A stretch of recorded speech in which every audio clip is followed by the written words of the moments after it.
Tumeitwa wote tutengeneze vinyo ya Babeli tulionyeshwa huko Babeli. Baada ya Esidia ikuvamiwa na mafundisho ya kipagani, njoni tujifunze pamoja, njoni tuyachunguze maandiko, njoni tuhubiri neno la Mungu. Njoni tujifunze pamoja, njoni tuyachunguze maandiko, njoni tuhubiri neno la Mungu. Mungu watafuta mashujaa watakaosema dhambi za Babeli wasimame, kama Yeremia alisimamia neno. Wachungaji wa leo ni vibaraka, wapapa mafuta wa shetani, wameacha ukweli, wafundisha mapokeo toka Roma. Mungu watafuta mashujaa watakaosema dhambi za Babeli wasimame, kama Yeremia alisimamia neno. Wachungaji wa leo ni vibaraka, wapapa mafuta wa shetani, wameacha ukweli, wafundisha mapokeo toka Roma.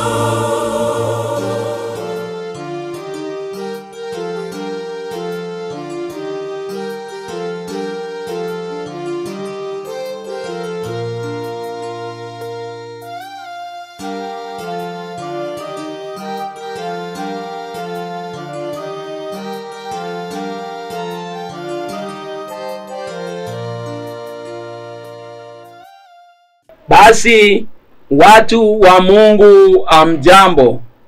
Ninawakaribisheni sana katika muendelezo wa somo letu, somo linalosema ufunuo wa uungu leo.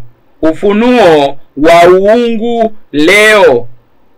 Na katika siku ya leo tuko sehemu ya 18 ya somo letu.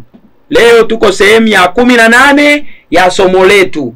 Sehemu hii ya 18 ya somo letu, leo tutakwenda kujifunza kipengele kitakachokuwa kikisema siri ya kiumbe kutokukosea, mpango wa Mungu wa milele. Siri ya kiumbe kutokukosea, mpango wa Mungu wa milele. Katika siku ya leo tunahitaji tuweze kujifunza jambo hili. Hapa bado sijaanza kwa undani kuweza kuelezea hasa masomo ya uumbaji.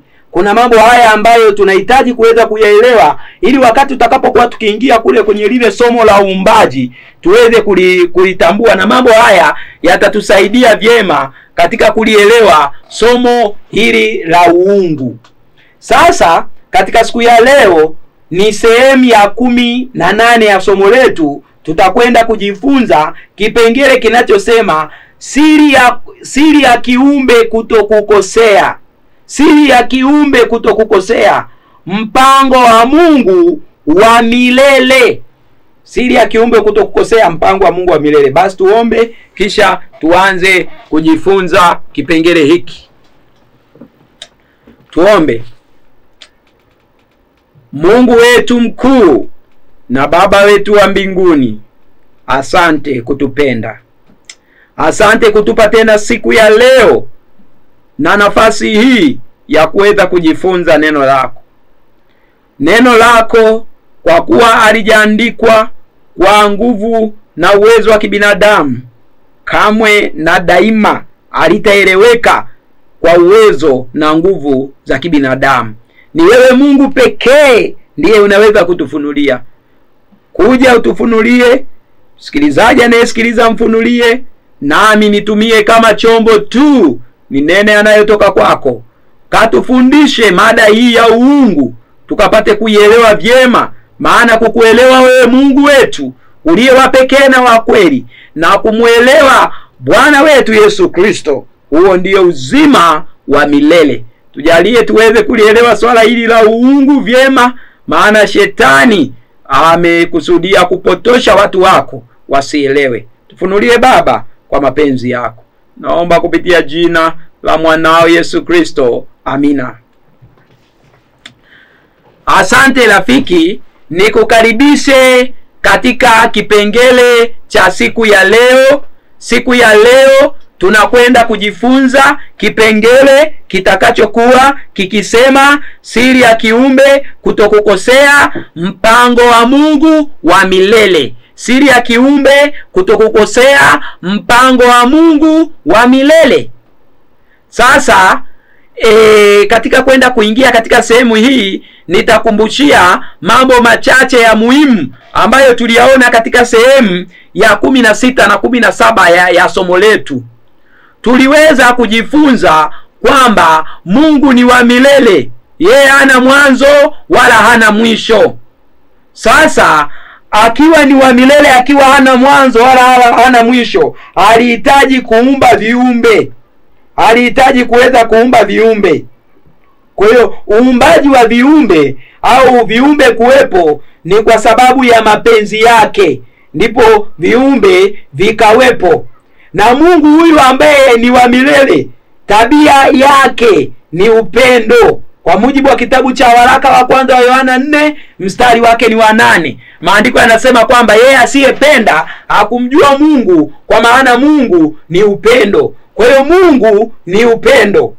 Wakati Mungu alipohitaji kuweza kuumba viumbe, uumbaji ni jambo linalofunua tabia yake, kwamba Mungu ni upendo. Mungu ambaye ni wa milele, asiye na mwanzo na asiye na mwisho, angeliweza kuendelea kubakia yeye milele na milele akiwa hivyo. Lakini hilo alikuwa kusudi lake.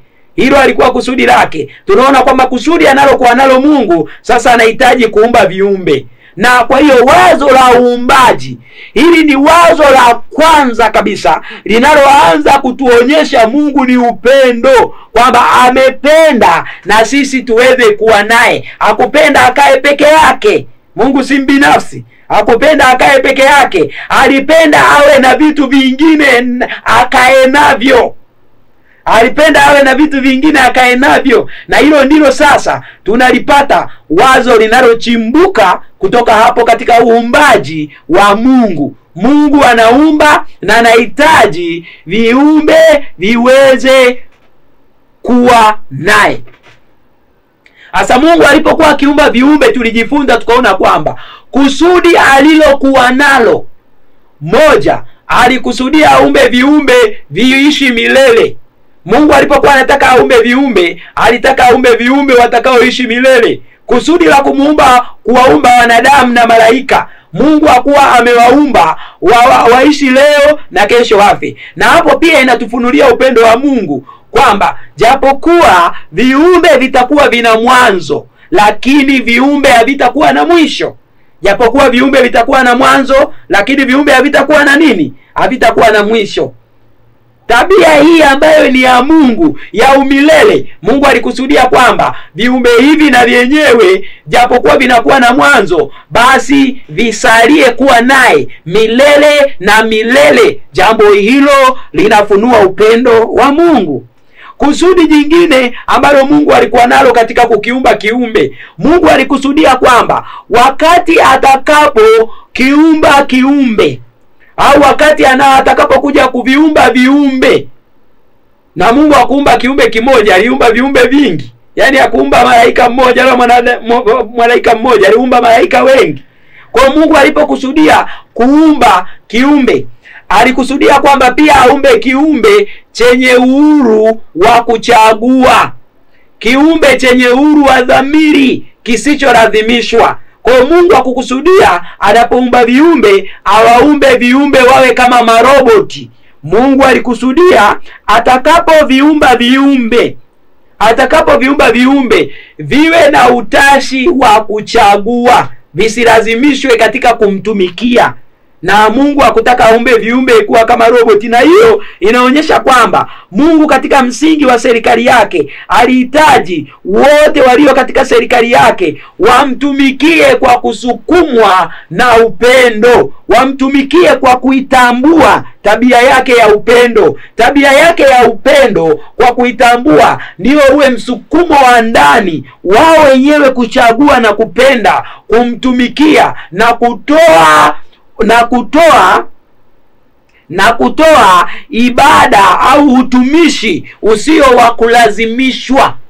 Kwa hiyo hilo lilikuwa ni kusudi la Mungu. Kwa hiyo alikuwa kusudi la Mungu aviumbe viumbe kama roboti, na Mungu alikuwa anakusudia kwamba atakapoweza kuumba viumbe ili viweze kuwa na tabia hii ya upendo. Sasa Mungu alipoweza kuviumba viumbe, tuliona kwamba Mungu aliviwekea utaratibu. Mungu alikusudia kwamba baada ya kuumba viumbe basi ataviwekea utaratibu, na utaratibu huu Mungu ambao ataviwekea ni tabia yake. Hebu nisome mafungu haya mawili kisha sasa ndipo tuweze kuingia katika kuliendelea kuliandika kuliona jambo hilo.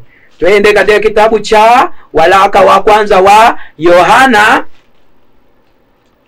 4 mstari wake ni wa 7 na wa 8, alafu tutaenda na ule mstari wake ni wa 21. Twende hapo. Waraka wa kwanza wa Yohana 4 mstari wake wa 7 na wa 8, taenda na mstari wake ni wa 21. Anasema hivi, au nisome mstari wake wa 8. Waraka wa kwanza Yohana 4 nisome fungu la 8 kisha nisome na la 21. Anasema, yeye asiyependa kumjua Mungu, kwa maana Mungu ni upendo. Yeye asiyependa akumjua Mungu, kwa maana Mungu ni upendo. Yeyote ambaye hapendi hamjui Mungu, kwa maana Mungu ni upendo. Kwa hiyo yeyote anayemjua Mungu anatakiwa awe na upendo. Na hiyo ndiyo sheria Mungu aliyoitoa kwa viumbe, kwamba kiumbe yeyote atakayeumbwa awe na upendo, maana yeye ni upendo.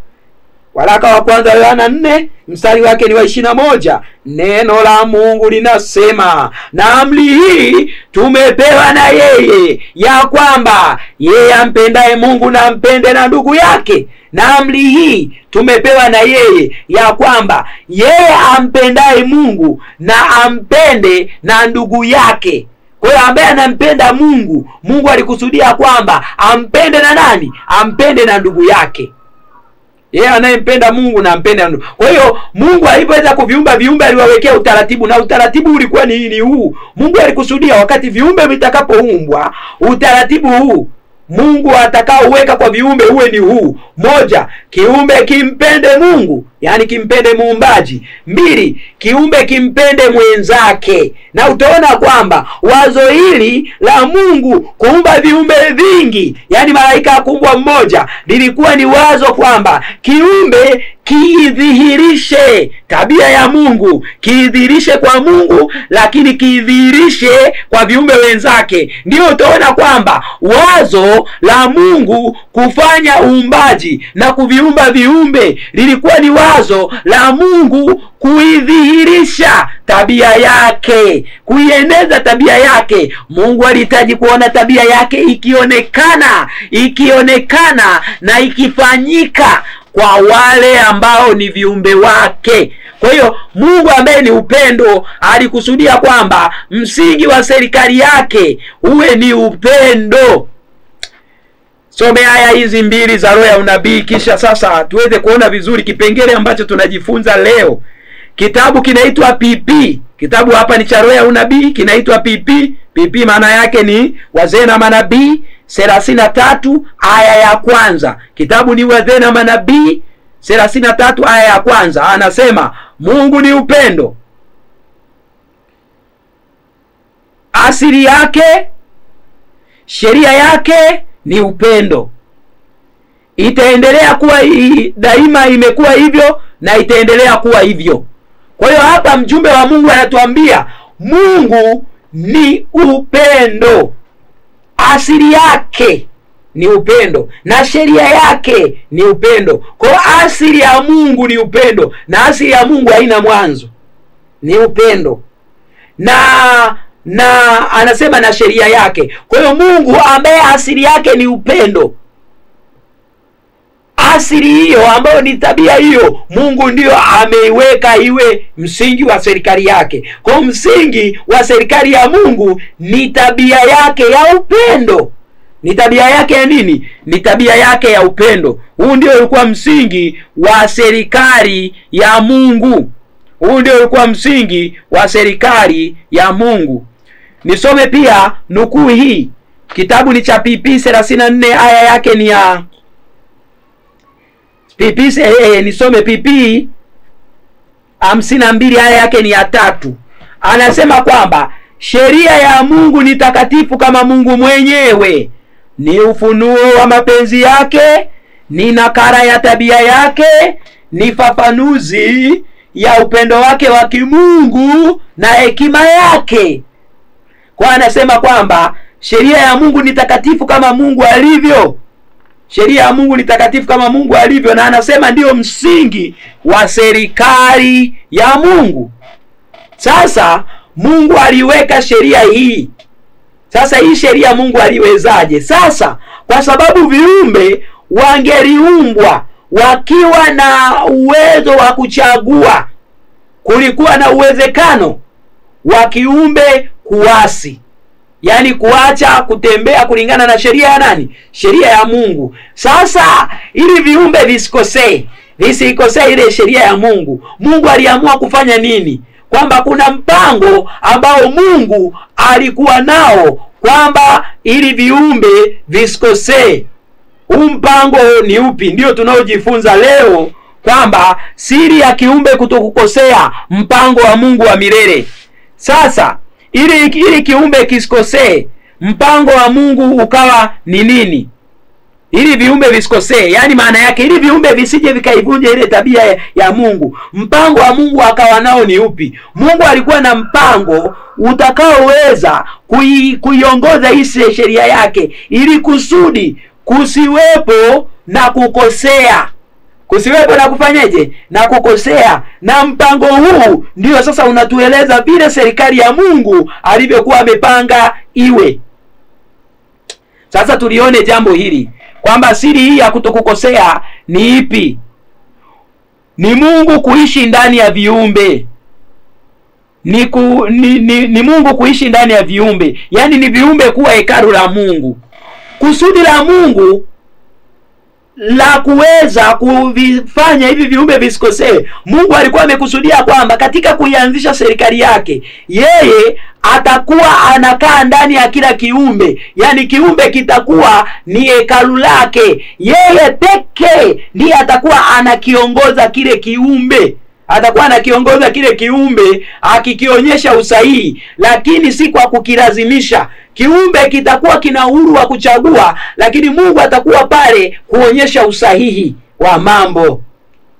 Na hivyo sasa Mungu akakusudia kwamba atakapoviumba viumbe ili aweze kuvisaidia vitembee kwa ile sheria yake, Mungu alikusudia akae ndani ya viumbe vile. Akae ndani ya viumbe vile. Na hapa ndipo utaweza kuona namna serikali ya Mungu ilivyo. Mungu kuishi ndani ya viumbe au kuishi ndani ya kiumbe akikiongoza kutokukosea. Mungu ndani ya kiumbe ndiyo siri ya kutokukosea, na ndiyo mpango wa Mungu wa milele. Na makao halisi ya Mungu si tu katika kiti cha enzi, bali pia ukaa ndani ya viumbe. Makao halisi ya Mungu, Mungu alikusudia makao yake halisi yawe ni ndani ya viumbe. Mungu atawali kwa kukaa kwenye kiti kama mimi ninavyokaa hapa, kwamba ndio anatawala hivyo. Mungu anatawala, yeye serikali yake alikusudia kwamba asikae nje tu ya viumbe wakawa wanamuona, bali alikusudia kwamba akae ndani ya vile viumbe. Hebu sasa tuweze kuona namna ufalme wa Mungu ulivyo, namna serikali ya Mungu ilivyo. Maneno haya yanafunuliwa na Yesu, namna ufalme wa Mungu ulivyo na namna Mungu anavyoongoza. Twende katika kitabu kile cha Luka 17, mstari wake ni wa 20 na 21. Kitabu ni cha Luka, twende pale mpendwa. Luka ngapi? Luka tumesema Luka 17, 20 na 21. Twende pale mpendwa, tuweze kuona neno la Mungu linavyosema. Anasema, na alipoulizwa na Mafarisayo, ufalme wa Mungu utakuja lini? Akajibu akawaambia, ufalme wa Mungu hauji kwa kuchunguza, wala hawatasema tazama upo huku au uko kule, kwa maana tazama ufalme wa Mungu umo ndani yenu. Hapa hawa Mafarisayo wanamuuliza Yesu kwamba ufalme wa Mungu utakuja lini. Yesu anawaambia, sikilizeni, ufalme wa Mungu hauji kwa kuchunguza wala kwa kutafuta. Ufalme wa Mungu umo ndani yenu. Kumbe ufalme wa Mungu hapa Yesu anatufunulia umo ndani ya viumbe.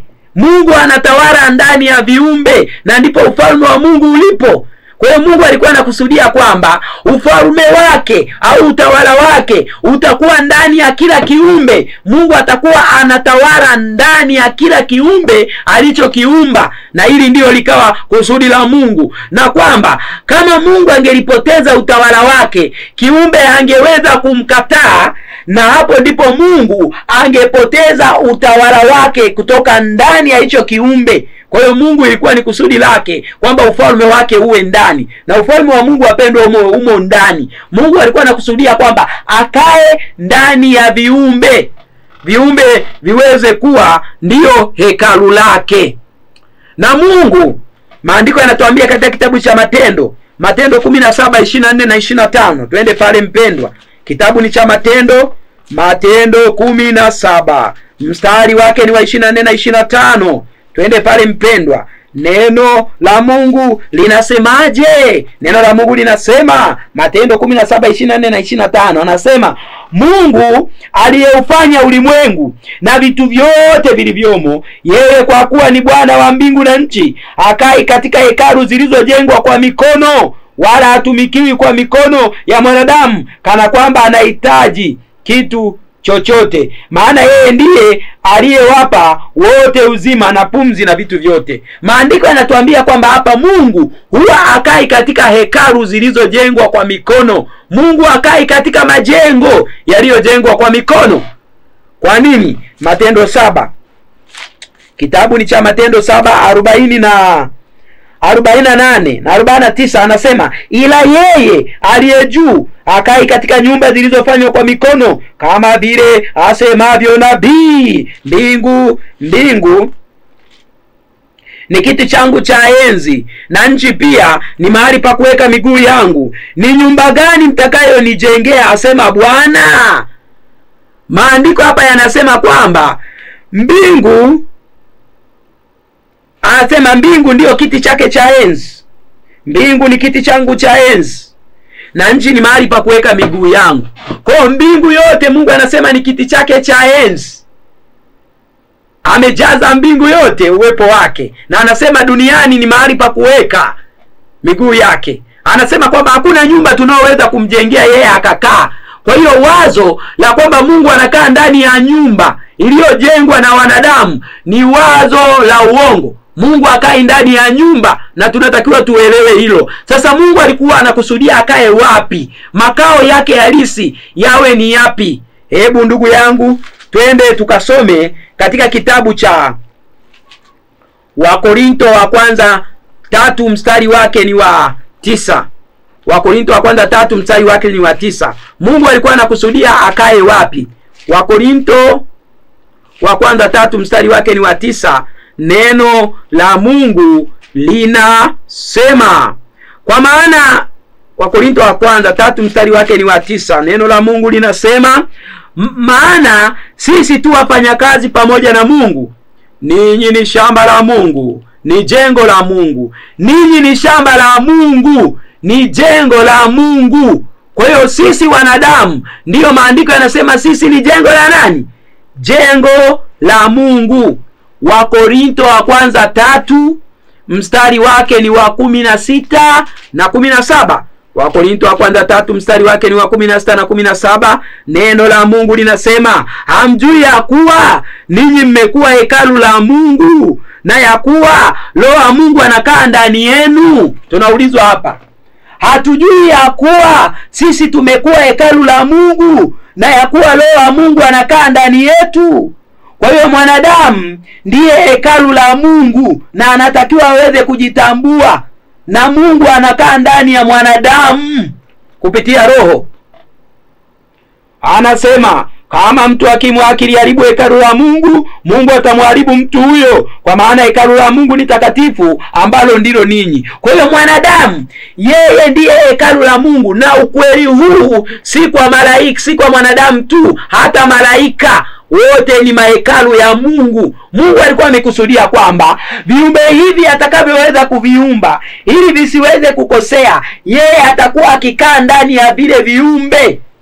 Na hata tunavyosema sheria ya Mungu ilitolewa kwa viumbe, ni kwamba Mungu alikuwa ndani ya vile viumbe. Sheria ya Mungu kule mbinguni haikuwa imeandikwa kwenye ubao kwamba mpende Mungu na umpende jirani yako. Sheria ile ilikuwa ndani ya vile viumbe, na tutajifunza huko mbele. Hichi ndicho shetani alikipinga, kwamba Mungu asitawale ndani ya viumbe. Na atakueleza hapo serikali ya Mungu. Kwa hiyo huu ulikuwa ni mpango wa Mungu, kwamba Mungu aweze kukaa ndani ya viumbe vyake. Hebu tukasome Mungu hekalu lake hasa ni lipi. Wakorinto wa pili 6:16. Kitabu ni cha Wakorinto wa pili 6:16. Hekalu tumesoma Mungu akae katika hekalu zilizojengwa kwa mikono. Matendo 17:24 na 25. Mungu akae katika hekalu zilizojengwa kwa mikono. Matendo 17 mstari wa 24 na 25. Mungu anakaa wapi? Hekalu gani Mungu anakaa? Wakorinto wa pili 6:16. Hebu tuangalie hapo. Neno la Mungu linasema, tena pana mapatano gani kati ya hekalu la Mungu na sanamu? Anauliza, kuna mapatano gani kati ya hekalu na sanamu? Hekalu la Mungu na sanamu. Kwa maana sisi tu hekalu la Mungu aliye hai, kama alivyosema ya kwamba nitakaa kati yao na ndani yao nitatembea. Kwa Mungu alisema atakaa ndani ya hekalu hili ambao ni mwili wa mwanadamu. Sasa sikiliza, mpango huu wa Mungu kukaa ndani ya mahekalu ambayo ndio viumbe ni mpango wa Mungu wa milele. Hili ni jambo Mungu alilikusudia huko nyuma kabisa, hata kabla hajaumba kiumbe. Alikuwa amekusudia kwamba akae ndani ya viumbe, na maandiko yanatueleza kwamba, na hiyo ndio ilikuwa siri ya kutokukosea, Mungu akae ndani ya viumbe na awe yeye ndiye akitenda kazi ndani yao. Na hata sisi tunatambua, tuweze kulitambua jambo hili. Na ndio tunaona kwamba sisi wanadamu tunafundishwa kama nyumba ya Yesu. Hebu tukasome hapa kama nyumba ya Kristo. Kasome katika kitabu cha Waebrania 3 mstari wa 5 na wa 6. Kitabu ni cha Waebrania sura ya 3 mstari wake ni wa 5 na wa 6. Neno la Mungu linasema, na Musa kweli alikuwa mwaminifu katika nyumba yote ya Mungu, kama mtumishi awe ushuhuda wa mambo yatakayonenwa baadaye. Bali Kristo kama mwana juu ya nyumba ya Mungu, ambaye nyumba yake ni sisi. Kristo kama mwana juu ya nyumba ya Mungu, ambaye nyumba yake ni sisi, kama tukishikamana sana na ujasiri wetu na fahari ya taraja letu mpaka mwisho. Kwa hiyo Kristo, maandiko yanatuambia kwamba yeye nyumba yake ni sisi. Kwa hiyo wanadamu ni nyumba ya nani? Nyumba ya Mungu, nyumba ya Kristo. Na Mungu alikuwa anakaa kwetu kupitia nini? Waraka wa kwanza wa Yohana 3:14. Mungu alikuwa anakaa ndani ya viumbe kupitia nini? Waraka wa kwanza wa Yohana. Waraka wa kwanza wa Yohana. Waraka wa kwanza wa Yohana 3.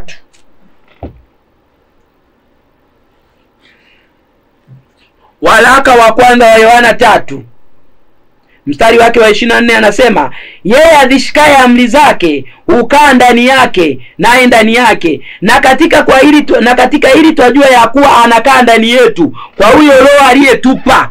Kwa hiyo Mungu alikuwa amekusudia kwamba Roho wake, yani asili yake ya ndani, ikae ndani ya viumbe. Asili yake ya ndani ikae ndani ya nini? Ya viumbe. Na Mungu alikuwa amekusudia kwamba ni kwa namna gani viumbe vinaweza kuwa na upendo. Hapa ametuambia kwamba na katika hili twajua ya kwamba anakaa ndani yetu kwa huyo Roho aliyetupa. Kwa hiyo Mungu anakaa ndani yetu, au anakaa ndani ya viumbe kupitia Roho yake. Sasa viumbe vilitakiwa viwe na upendo kama Mungu alivyo. Sasa Mungu alikuwa amekusudia kuletaje upendo ndani ya viumbe? Warumi 5:5. Kitabu ni cha Warumi Warumi 5:5 tuone pale Mungu alikuwa amekusudia ni namna gani atahudumisha huu upendo uweze kukaa ndani ya vile viumbe. Warumi 5:5 neno la Mungu linasema, na tumaini halitayarishi, kwa maana pendo la Mungu limekwisha miminwa mioyoni mwetu na Roho Mtakatifu tuliopewa sisi. Pendo la Mungu limekwisha miminwa mioyoni mwetu na Roho tuliopewa na Mungu. Kwa kupitia Roho ambaye ilikuwa ni asili ya Mungu ya ndani, ndiyo Mungu alikuwa akae ndani ya viumbe. Ndiyo tunasema katika ile Wakorintho wa kwanza 3:16, hamjui ya kuwa ninyi mmekuwa hekalu la Mungu na ya kuwa Roho wa Mungu anakaa ndani yenu. Kwa hiyo Roho wa Mungu ilikuwa ni kusudi la Mungu tangu milele akae ndani ya kila kiumbe. Sasa ngoja nisome nukuu hii kisha niweze kuongea mambo yafuatayo. Tuthibitishe jambo hili katika kitabu cha Roho ya Unabii. Kitabu cha Roho ya Unabii, nitoe nukuu hii ili mambo haya uweze kuelewa tunaweza kuyaongea. Ni mambo wazi sana katika Biblia na katika Roho ya Unabii. Kwa hiyo Mungu kukaa ndani ya viumbe lilikuwa ni kusudi lake tangu milele, na hiyo ndiyo siri ya kiumbe kutokukosea. Nukuu hii ninayokwenda kuisoma utaipata katika kitabu kinaitwa Review and Herald. Review and Herald ya Disemba 31 mwaka 1908. Aya yake ni aya ya 3. Review and Herald, Review and Herald, Disemba 31 mwaka 1908, aya yake ni ya 3. Sikiliza mjumbe wa Mungu anavyosema: tangu zama za milele yalikuwa ni makusudi ya Mungu kwamba kila kiumbe kilichoumbwa kuanzia serafi, anasema kuanzia serafi aangazae na mtakatifu hadi mwanadamu hawe hekalu kwa maskani ya muumbaji. Mmesikia? Mjumbe wa Mungu anasema hili lilikuwa ni kusudi la Mungu la milele, kwamba viumbe vyote vitakavyoumbwa tokea serafi, hawa malaika walio karibu sana na Mungu walioumbwa mwanzoni huko, mpaka mwanadamu, kiumbe anayeumbwa mwishoni. Unajua mwanadamu ndiye kiumbe anayeumbwa mwishoni. Mpaka mwanadamu, kiumbe anayeumbwa mwishoni, wawe ni mahekalu ya nani? Ya Mungu. Wawe ni mahekalu ya Mungu. Anasema kwa sababu ya dhambi mwanadamu alikoma kuwa hekalu kwa ajili ya Mungu. Anasema ukiwa umefanywa mweusi na kunajisiwa na uovu, moyo wa mwanadamu au kudhihirisha tena utukufu wa Mungu, lakini kuzaliwa katika sura nyingine kwa mwana wa Mungu, kusudi la mbingu lilitimizwa. Mungu anakaa ndani ya mwanadamu kupitia neema iokoayo. Moyo wa mwanadamu unakuwa tena hekalu la Mungu. Kwa hiyo mwanadamu aliumbwa ili awe hekalu la Mungu. Kupitia dhambi mwanadamu akakoma kuwa hekalu la Mungu, lakini kupitia Kristo kuzaliwa katika sura nyingine, mwanadamu akarudi tena kuwa hekalu la Mungu. Na tutajifunza masomo haya, usikose. Kristo kuzaliwa katika sura nyingine, nini maana yake? Incarnation. Masomo haya tutayafundisha hapo mbele. Kupitia tendo hili ndio limefanya iwezekane mwanadamu tena kuwa kiumbe, kuwa tena hekalu la Mungu. Na jambo hili ni kwamba waumini wote kupitia Kristo kuzaliwa katika sura nyingine, hao ndio wameweza kuwa mahekalu ya Mungu, na ni siri jambo hilo ya kutokukosea. Hebu twende kwenye kitabu ni cha Wakolosai. Wakolosai 1:26 na 27. Kitabu ni cha Wakolosai 1 mstari wake ni wa 26 na 27. Neno la Mungu linasema, siri ile iliyofichwa tangu zamani zote na tangu vizazi vyote, bali sasa inafunuliwa kwa watakatifu wake, ambao Mungu alipenda kuwajulisha jinsi ulivyo utajiri wa utukufu wa siri hii katika mataifa, nao ni Kristo ndani yenu, tumaini la utukufu. Maandiko yanasema siri ambayo ilikuwa imefichwa tangu vizazi vyote na tangu zama zote, hivi sasa siri hii imefunuliwa kwa watakatifu wake, nayo ni hii, ni Kristo ndani yetu, tumaini la utukufu. Kwa hiyo Kristo ndani ya waumini, hiyo ndiyo siri ya kutokukosea. Na siri hiyo ni mpango wa Mungu wa milele. Mpango wa Mungu wa milele ulikuwa ni kwamba kila kiumbe kilichoumbwa, yeye asili yake ikae ndani yake, uungu uweze kukaa ndani ya kiumbe. Kwa hiyo Mungu anatawala kwa kukaa ndani ya kiumbe. Kwa hiyo Mungu alikuwa amekusudia kwamba ili viumbe visikosee, yeye atakaa ndani ya viumbe. Na jambo hili tutakapojifunza hapo mbele ndilo ambalo shetani alipinga. Shetani alipinga kwamba Mungu asikae ndani ya viumbe. Na hapo ndivyo tunavyojifunza kwamba shetani alikataa sheria ya Mungu hapo nyuma alipokuwa akiitwa Lucifer. Mambo haya nitayaweka hapo mbele. Fafanuzi hizi nimeona vyema tuweze kuzionelea ili tutakapoingia katika swala zima la uumbaji tuweze kuelewa mada hii vyema inayohusu uungu. Sasa serikali ya Mungu ikoje? Kama tulivyoweza kusoma, Mungu anatawala ndani ya viumbe. Ufalme wa Mungu umo ndani ya viumbe. Viumbe ilikuwa ni kwamba wawe mahekalu. Kwa Mungu serikali yake ni serikali ya theokrasia. Theokrasia ni serikali ambaye ni mmoja tu anatawala wote. Mmoja tu anatawala wote. Hiyo ndiyo serikali ya Mungu.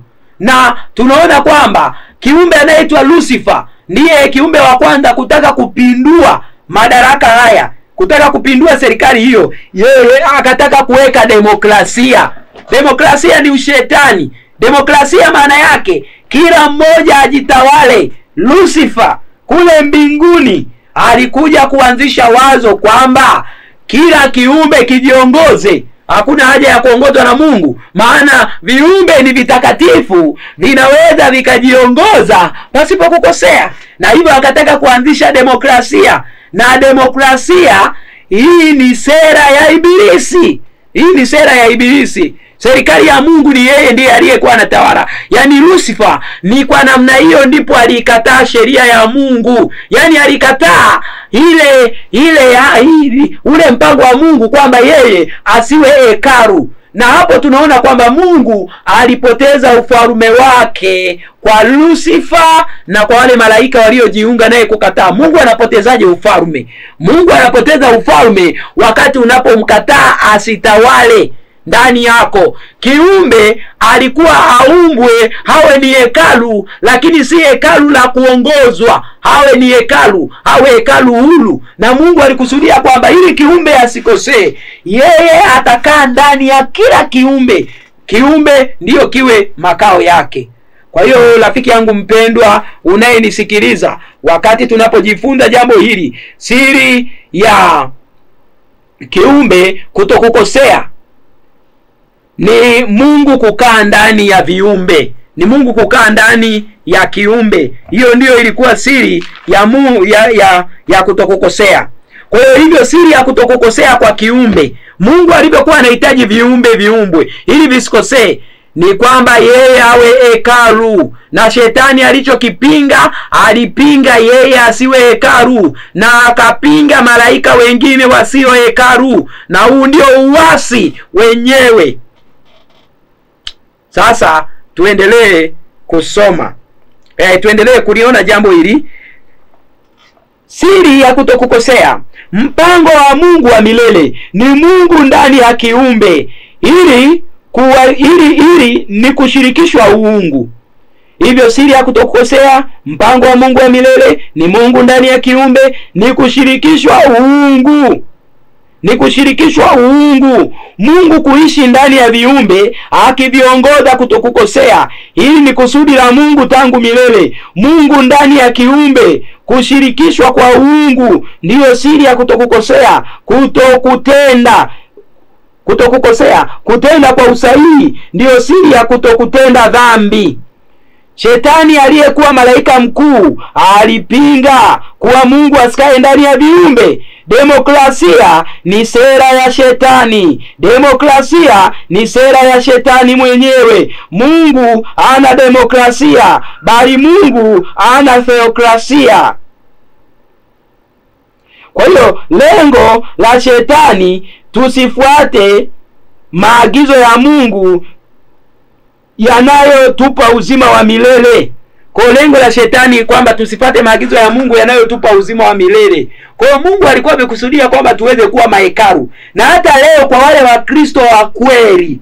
Kwa wale Wakristo wa nani? Wa kweli. Kitabu ni cha Warumi 8, mstari wake ni wa 14. Twende hapo rafiki.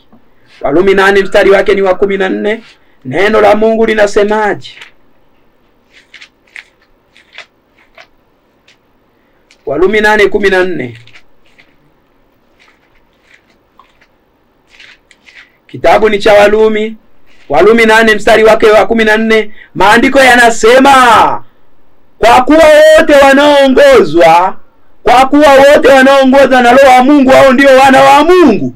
Wote wanaoongozwa na Roho wa Mungu hao ndio wana wa Mungu. Kwa mpango wa Mungu ni kwamba kiumbe kisijiongoze chenyewe, kiongozwe na sheria, na sheria ndio iviongoze viumbe, kwamba viumbe vimpende Mungu, na yeye Mungu kwa sababu ni upendo alikusudia kwamba ile asili yake ikae ndani ya kila kiumbe, yani yeye mwenyewe akae ndani ya kiumbe. Kwa hiyo ilikuwa ni kwamba Mungu aviongoze viumbe, na Shetani alikataa kuongozwa na Roho. Yani alikataa kuongozwa na asili ya Mungu, alikataa kuongozwa na Mungu, alikataa yeye asiwe hekalu la Mungu. Taendelea kuyaona vizuri hayo mambo mbele. Lakini we mpendwa rafiki yangu, ili usikosee, ni mpaka wewe uweze kujitambua kwamba wewe ni hekalu la Mungu. Nisome pia aya hii katika kitabu cha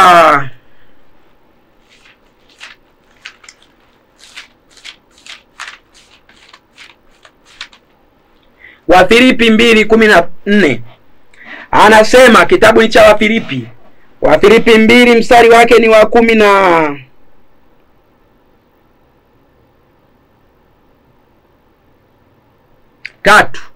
Wafilipi 2 mstari wake ni wa 13. Anasema, maana ndiye Mungu atendaye kazi ndani yenu.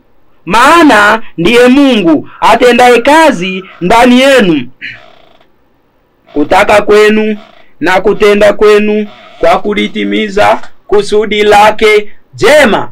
Anasema ndiye Mungu atendaye kazi ndani yenu.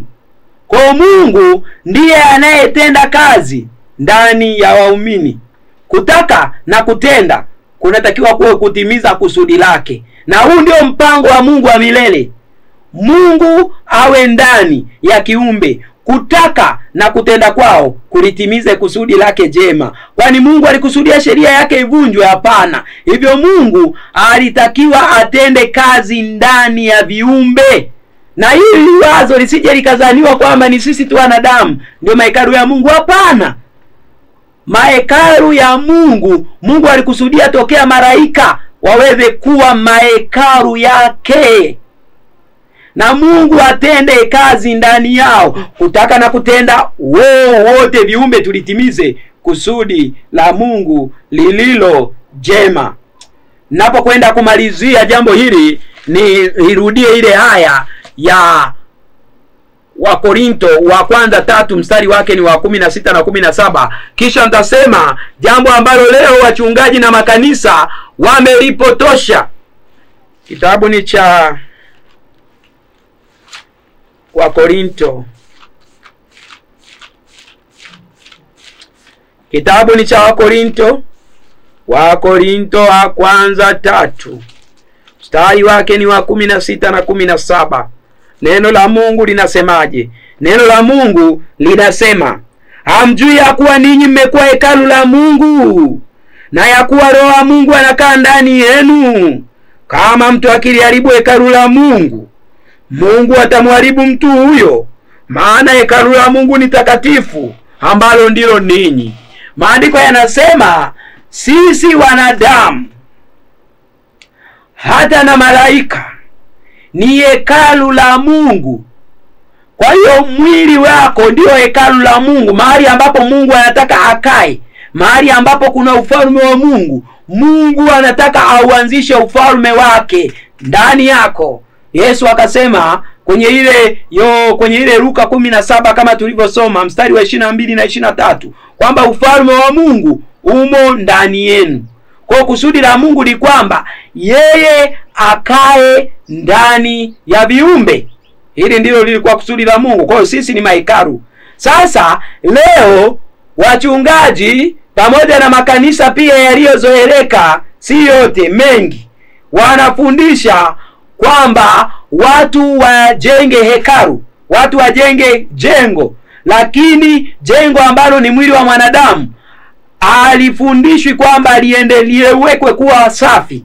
Kwa hiyo watu wanaenda kanisani na vimini, watu wanaenda kanisani ni wazinzi, watu wanaenda kanisani ni waongo, lakini wachungaji wao wamebezi sana kwenye sadaka, kwamba hawa wanaokuja wenyewe wazidi kutoa sadaka ili jengo na hekalu lijengeke na mchungaji apate kula na apate kuendesha gari lake na mambo mengine ayafanye, lakini jengo halisi la Mungu linaachwa likiharibika, ambalo jengo halisi la Mungu ni wanadamu. Na Mungu hakai katika hayo mahekalu. Mahekalu yote, majengo yote unayoyaona ya makanisa yote, alipojengwa hata moja Mungu anakaa ndani yake. Maana Mungu huo sio mpango wake. Mpango wa Mungu wa milele ni akae ndani ya viumbe. Huu ndio mpango wa Mungu wa nini? Wa milele. Basi Mungu akubariki sana wakati tunapoendelea na masomo haya. Pige magoti tuombe.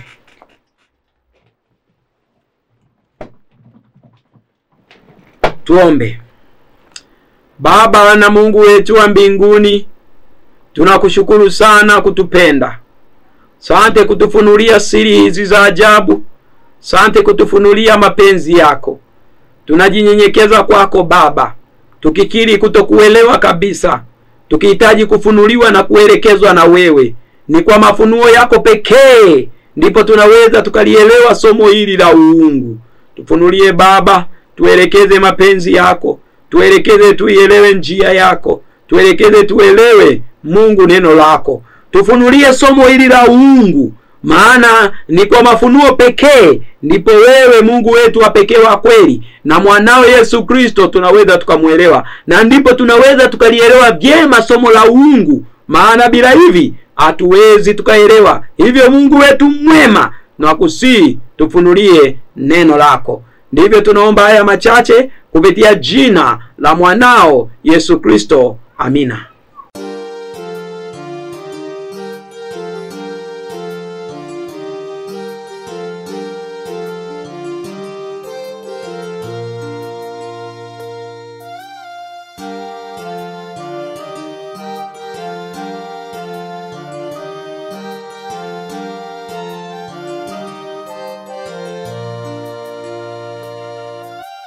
Tumeitwa wote tutengeneze vinyo ya Babeli tulionyeshwa huko Babeli. Baada ya Esidia ikuvamiwa na mafundisho ya kipagani, njoni tujifunze pamoja, njoni tuyachunguze maandiko, njoni tuhubiri neno la Mungu. Njoni tujifunze pamoja, njoni tuyachunguze maandiko, njoni tuhubiri neno la Mungu.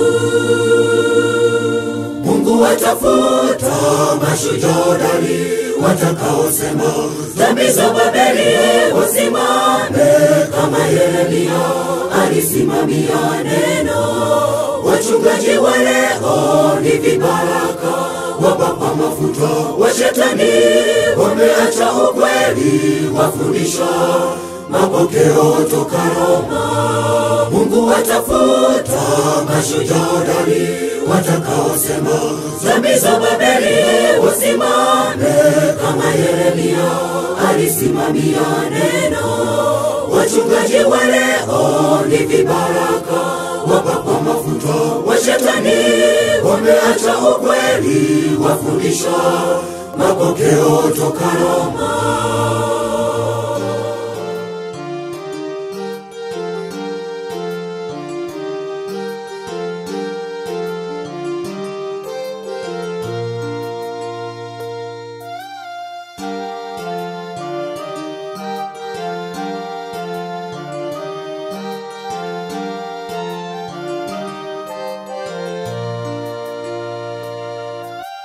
Kipi ulichokimbia Roma? Kipi unachofundisha leo? Mafundisho ina bima na msalaba, kanuni wa ina lesoni. Sio agizo la Yesu, sio agizo la mitume, bali agizo la upapa. Sio agizo la Yesu, sio agizo la mitume, bali agizo la upapa. Mungu atafuta mashujaa hodari watakaosema dhambi za Babeli wasimame, kama Yeremia alisimamia neno. Wachungaji wa leo ni vibaraka, wapakwa mafuta wa shetani, wameacha ukweli, wafundisha mapokeo toka Roma. Mungu atafuta mashujaa hodari watakaosema dhambi za Babeli wasimame, kama Yeremia alisimamia neno. Wachungaji wa leo ni vibaraka, wapakwa mafuta wa shetani, wameacha ukweli, wafundisha mapokeo toka Roma.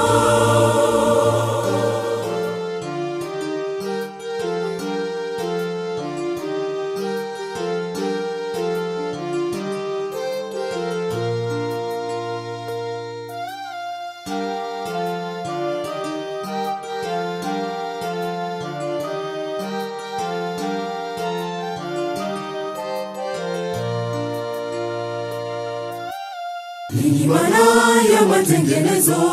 Ni kuinua nuru iliyokanyagwa na kutoa maonyo juu ya makanisa yaliyoacha ukweli na kuungana na ulimwengu.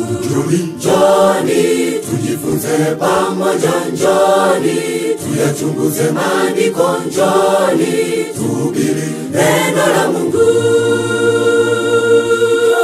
Njoni tujifunze pamoja, njoni tuyachunguze maandiko, njoni tuhubiri neno la Mungu. Mungu atafuta mashujaa hodari watakaosema dhambi za Babeli wasimame, kama Yeremia alisimamia neno. Wachungaji wa leo ni vibaraka, wapakwa mafuta wa shetani, wameacha ukweli, wafundisha mapokeo toka Roma. Mungu atafuta mashujaa hodari watakaosema dhambi za Babeli wasimame, kama Yeremia alisimamia neno. Wachungaji wa leo ni vibaraka, wapakwa mafuta wa shetani, wameacha ukweli, wafundisha mapokeo toka Roma.